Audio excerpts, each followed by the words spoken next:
This is my first podcast, where every episode brings a new idea to life.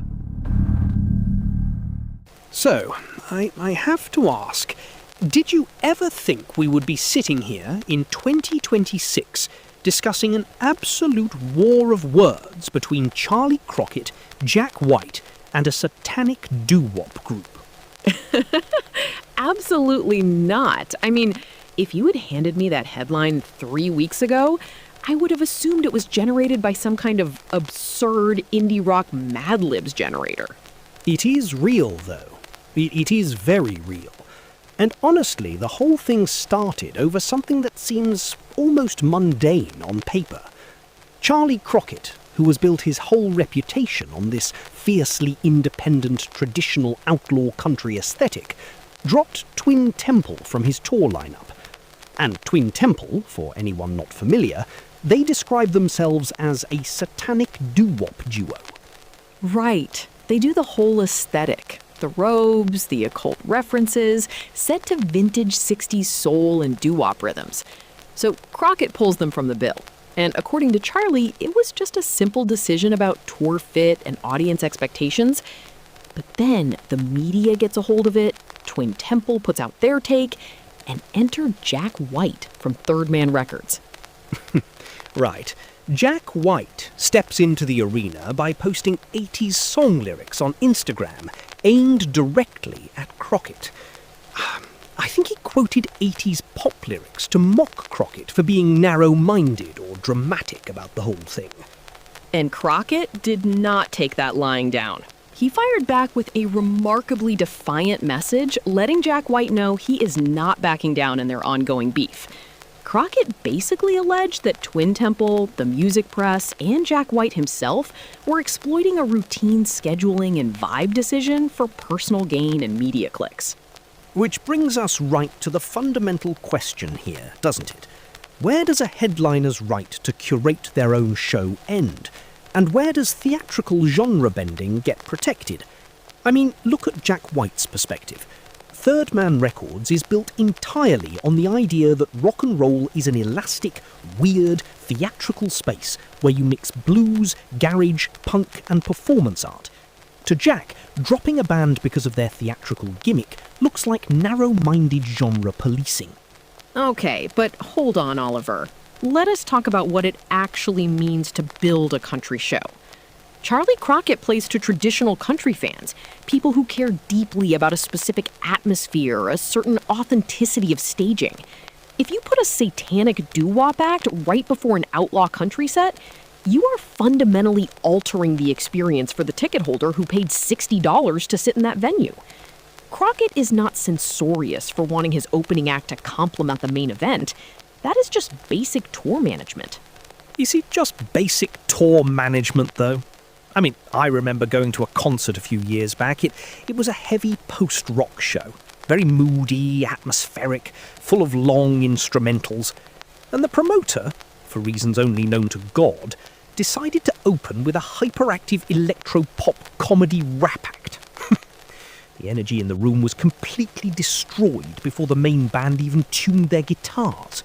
The crowd was bewildered, the opener was visibly angry, and the vibe was shot for the first 40 minutes of the main set. Exactly. That is precisely what Charley Crockett was trying to avoid. You prove my point entirely. Wait, no, let me finish my thought. Because while that show was awkward, it also made me realise how safe and sterile live music becomes if headliners only ever tour with exact sonic clones of themselves. If every country show only has another country show opening, where is the friction? Jack White's whole philosophy with Third Man is that friction is where spark happens. Mixing Twin Temple with traditional country is provocative, sure, but rock and roll was built on provocative combinations. I get that. I really do. But there is a line between friction and cynicism. And what Crockett pointed out, which I think is very perceptive, is how quickly this got turned into a public spectacle. The moment Twin Temple and Jack White turn a simple lineup change into a grand crusade about artistic freedom, it feels manufactured. It feels like leveraging headline outrage, because Satanic Doo-Wop needs the press bump far more than Charley Crockett does. So you see Jack White's intervention as patronizing? I think Jack White loves being the defender of the weird, but in this specific instance, he stepped into a room where he did not understand the floor dynamics. Outlaw country fans are not against theatricality, but they respect directness. Crockett made a direct call for his audience, and turning it into a social media circus with 80s lyrics feels a bit like cheap shots from Nashville royalty. That is fair. Though I will say, there is something delightfully absurd about seeing major figures in American roots music throwing down over 60s doo-wop Satanism.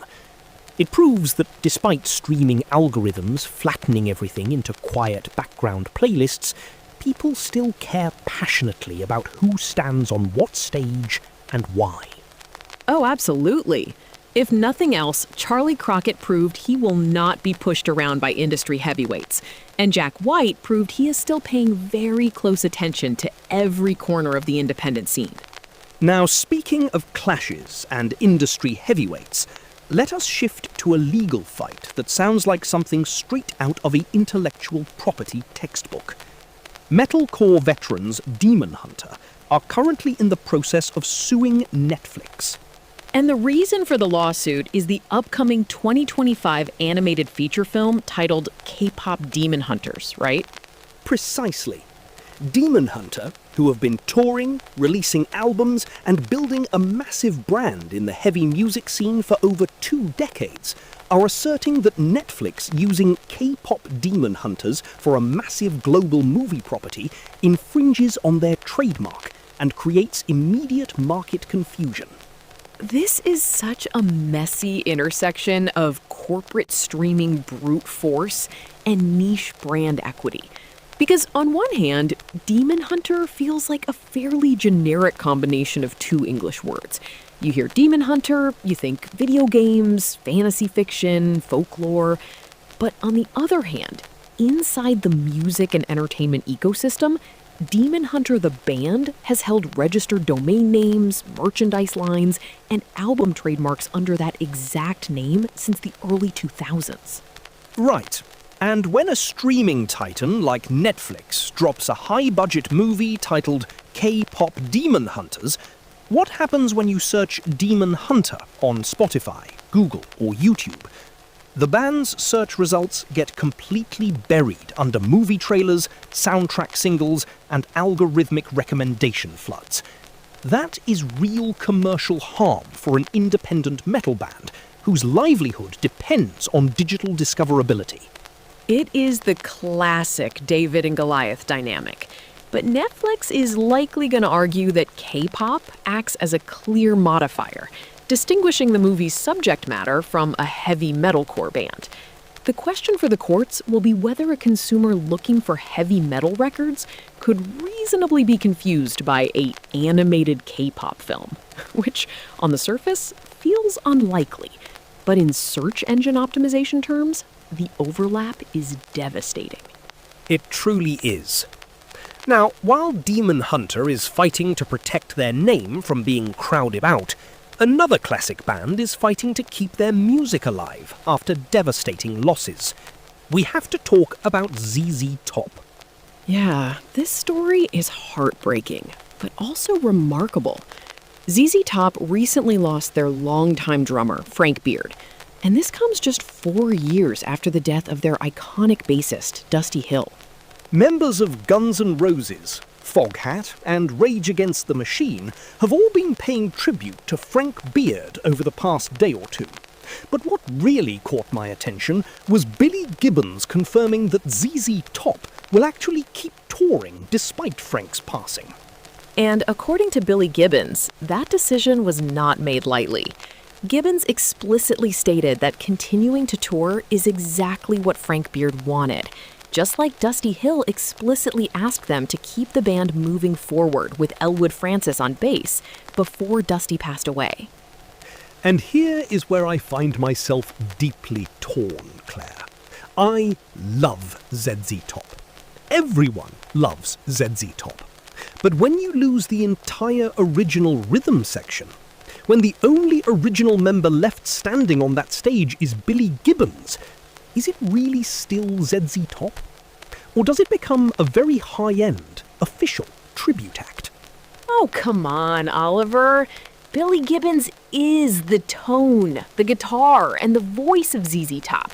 As long as Billy Gibbons is plugging in that guitar and singing those classic riffs, the soul of the band is right there. We are talking about blues rock traditions here. Blues music has always been about continuation, passing the torch, keeping the songs alive in front of audiences. To stop playing those songs because members pass away feels like burying the music alive. I understand the blues tradition argument. I really do. But a band like ZZ Top was never just a collection of interchangeable session players playing sheet music. The chemistry between Frank Beard's shuffle, Dusty Hill's driving bass lines, and Billy's guitar was a specific, unrepeatable magic. When you replace 2/3 of the trio, the sonic identity changes fundamentally. Why not tour as the Billy Gibbons Band, playing the music of ZZ Top? Because the fans in those arenas want to celebrate ZZ Top. They want to stand in a crowd of 5,000 or 10,000 people and experience those songs under the banner that defined 5 decades of rock history. If Frank Beard sat down with Billy before he died and said, "Keep the machine running, keep playing my drum parts," who are we to tell Billy Gibbons he is diluting his own legacy? He lived it. I respect that. I really do respect the commitment to honouring a brother's last wishes. But as a listener, there is a point where the continuity feels more like institutional inertia than artistic necessity. We are seeing it across rock and metal right now. Bands replacing 3, 4, 5 members and keeping the logo. It changes what a band actually means. Maybe what a band means in 2026 is different than what it meant in 1976. Maybe today, a legendary rock band is more like a symphony orchestra or a theater institution. The name represents the body of work, and as long as the torchbearer is leading it with integrity, the audience clearly wants to be there. A living blues rock legacy versus a preserved museum piece. It is a debate every aging rock titan will have to face eventually. Speaking of lineup shifts and how bands evolve over time, we have some massive announcements in the modern rock and heavy scenes. Let us start with Anberlin. Ah yes, Anne Boleyn have formally announced their next studio album, titled Currency. This marks the full continuation of what fans are calling the Matty Mullins era of the band. And they had a bit of a chaotic rollout, didn't they? They started with social media teasers, but then accidentally leaked the official album cover art directly on Spotify ahead of schedule, before making the formal announcement. The classic Spotify back-end slip-up. It happens to the best of them. But what is really fascinating here is how Anne Boleyn has handled replacing their iconic original frontman, Stephen Christian. Bringing in Matty Mullins, who everyone knows as the vocalist for Memphis May Fire, was a huge risk for a band with such a dedicated, nostalgic fan base. It really was.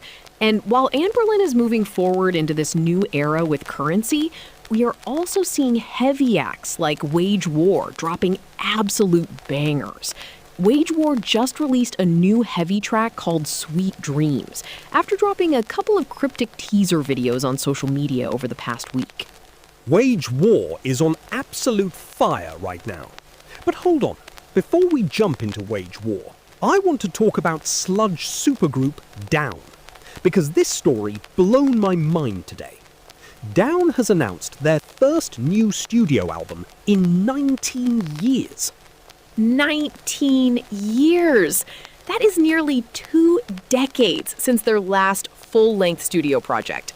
And the details coming out of this record are wild, particularly a featured track where Phil Anselmo does a duet with King Diamond. A duet between Phil Anselmo and King Diamond on a heavy sludge metal album. That sounds like something invented in an old-school metal forum thread in 2005. You have Anselmo's crushing, guttural southern sludge roar, paired with King Diamond's operatic falsetto theatricality. That contrast alone makes this one of the most anticipated heavy releases in years. It really highlights the contrast in how fans react to changes in vocal identity versus long-awaited returns. When Down comes back after 19 years with Phil Anselmo at the helm, there is an immediate electric nostalgia.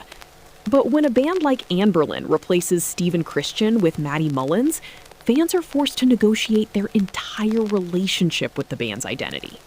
Which raises a personal question for you, Claire.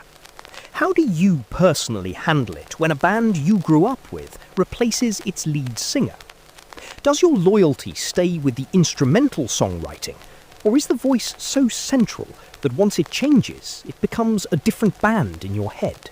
I remember this vividly from high school. My absolute favorite emo band replaced their lead singer right after their second album. I was devastated. I bought the new record out of obligation, and I listened to it trying so hard to force myself to love it. But every time a chorus hit, my brain was mentally superimposing the original singer's tone over the new guy. The vocal signature of a band is like a human thumbprint. You can match the chord progressions, you can use the same guitar tones, but the timbre of a specific human voice carries all the emotional memory for the listener. So, did you ever get over it with that band? Or did you drop them? I dropped them for about 5 years. It was only much later, when I listened back without the raw emotional attachment, that I realized the third album was actually objectively great songwriting. But I had to let go of the expectation that it was the same entity. I think that is what Anberlin fans are navigating with Matty Mullins. If you accept Currency as a fresh chapter, rather than a replacement of Stephen Christian, there is incredible music to be enjoyed. That is a very mature perspective.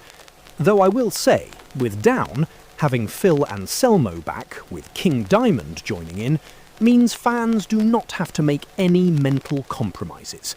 They are getting pure, unfiltered, heavy nostalgia, dialed straight to 11.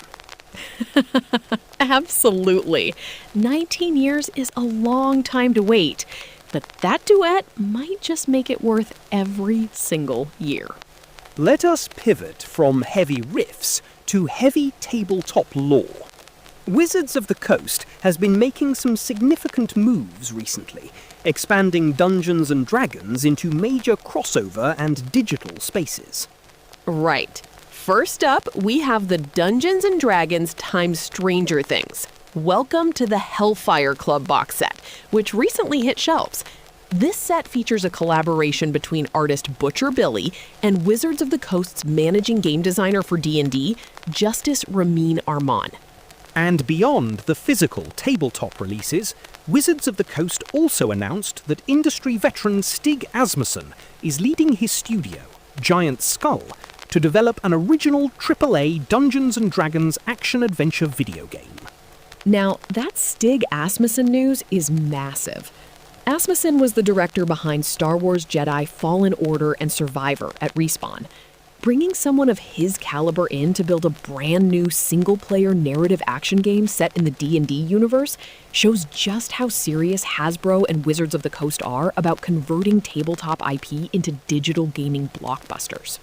It is a clear transmedia push, isn't it? You have Stranger Things drawing in pop culture nostalgia on the physical side, with high-concept artwork from Butcher Billy, and you have Stig Asmussen building a high-budget video game to capture the console and PC audience. But I have to voice my skepticism here, Claire. Is there a danger that Dungeons & Dragons is becoming so bloated with external pop culture crossovers that it loses its core identity as an open-ended system for imagination?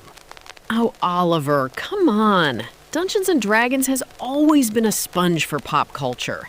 In the 1970s, Gary Gygax and the original creators were pulling directly from Tolkien, Elric, Conan the Barbarian, and cheesy 60s monster movies.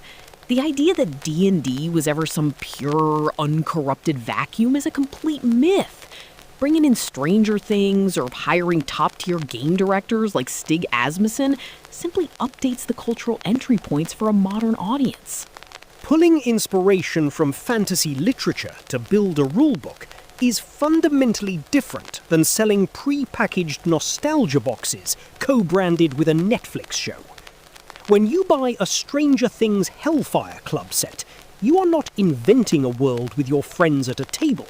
You are consuming a pre-packaged media tie-in. It shifts the player from an active creator to a passive consumer of brand synergy. I disagree completely. How many teenagers or young adults watched Stranger Things, saw the Hellfire Club playing D&D in Eddie Munson's basement, and said, "Hey, I want to try that"? The box set gives them a familiar, welcoming doorway into the hobby. Once they sit down at the table with those dice, once the initial module is over, they realize they can go anywhere and do anything. It is an onboarding ramp, not a prison. That is a fair point about onboarding. But what about the video game side? When you translate a tabletop role-playing game into a AAA action-adventure video game directed by Stig Asmussen, you are inherently flattening the infinite freedom of tabletop play into coded branching paths and pre-rendered combat animations. Baldur's Gate 3 succeeded because it painstakingly recreated the mechanical depth of 5th edition. A third-person action-adventure game risks turning D&D into just another cinematic hack-and-slash skin. Why can't D&D be both? Tabletop players still have their books, their dice, and their homebrew campaigns. A single-player action-adventure game gives people who love the lore of the Forgotten Realms another way to experience that world when they cannot assemble 6 adults for a 4-hour Sunday gaming session. It enriches the ecosystem, rather than diluting it. Well, as long as Wizards of the Coast remembers that the heart of the game sits around a wooden table with paper sheets and dice, maybe the ecosystem can handle a few cinematic blockbusters on the side. Finally today, let us talk about the economic machine driving trading card games. Ravensburger's head of TCGs, Elaine Chase, recently gave an exclusive interview detailing major structural changes coming to Disney Lorcana, specifically the introduction of collector boosters and an ultra-rare serialized card tier called Illustrious. This is a massive strategic shift for Lorcana. Let us break down the exact details Elaine Chase laid out. Each Illustrious card design will be strictly limited and numbered to only 23 copies worldwide. Only 23 copies. And that number 23 is a direct nod to 1923, the year the Walt Disney Company was founded. The debut set will feature 6 distinct Illustrious card designs, one for each ink color in the game, creating a total pool of exactly 138 Illustrious cards in existence, globally for that set. The first one revealed was Maleficent Biding Her Time, illustrated by Kendall Hale. Now, crucially, Elaine Chase emphasized that these Illustrious cards can only be found inside the new collector boosters. But she was very firm on one point. Regular display boosters remain completely unchanged. The drop rates for enchanted and iconic cards in standard packs will stay exactly as they were before. Collector boosters are designed as a limited supply, premium special treat, primarily distributed through local hobby stores. And this is where I have to step in and express my serious concern about where tabletop card games are heading. We saw Magic the Gathering do this exact same thing with their Lord of the Rings and Marvel crossover sets, introducing serialized chase cards that turned pack cracking into hyper-financialized slot machines. By introducing numbered cards limited to 23 copies worldwide, Ravensburger is bringing high-stakes speculative asset hunting directly into a game designed for Disney fans and families. Hold on, Claire. let us look at the economic reality for the local game stores that keep these communities alive. Elaine Chase explicitly stated that local hobby game stores, the Ravensburger Play Hub stores, will receive the vast majority of product allocations for these collector boosters. When a small game shop can sell high-margin collector boosters to high-end collectors, that profit margin pays the shop's rent, lights and tournament staff. It subsidises the casual players who come in to play weekly events for free or cheap. That is the ideal pitch, Oliver, but in practice, it creates toxic market behavior. It invites scalpers and secondary market flippers to wipe out local store inventory the minute product lands on shelves. Casual players walk into their local store hoping to buy a couple of packs, and suddenly everything is marked up or sold out because people are chasing a serialized Maleficent card worth thousands of dollars on eBay. It shifts the culture from playing a card game to opening lottery tickets. Except Elaine Chase specifically addressed that. She explicitly reassured players that regular display boosters are untouched. The game pieces, the cards you need to build competitive decks and play with your kids, remain totally accessible in standard packs at standard retail prices. The serialized illustrious cards are purely cosmetic luxury items for high-end collectors who want to fund the game's ecosystem. If a wealthy collector wants to pay 10 grand for a numbered Maleficent, how does that hurt the kid playing a Mickey Mouse deck at the kitchen table? Because it changes how the publisher designs and prioritizes future sets. When a board game or trading card company realizes they can generate millions in revenue by chasing artificial scarcity rather than balancing card mechanics or supporting grassroots tournament structures, the editorial focus drifts toward high-end collectible gimmicks. We are watching trading card games swallow up tabletop culture and transform it into speculative finance. It is a delicate tightrope to walk, no doubt about it. If Ravensburger keeps collector boosters strictly additive, without starving regular packs or jacking up base prices, it might actually work as a sustainable model.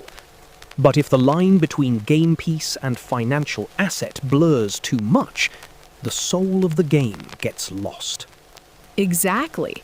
The moment a kid feels like they are playing with secondary market financial tokens instead of Disney heroes, the magic disappears pretty quickly. Well, whether it is satanic doo-wop feuds, replacing legendary drummers, or hunting for one of 23 Maleficent cards worldwide, music and tabletop gaming certainly know how to keep things interesting. They certainly do. Good chatting with you, Oliver. Talk soon, Claire.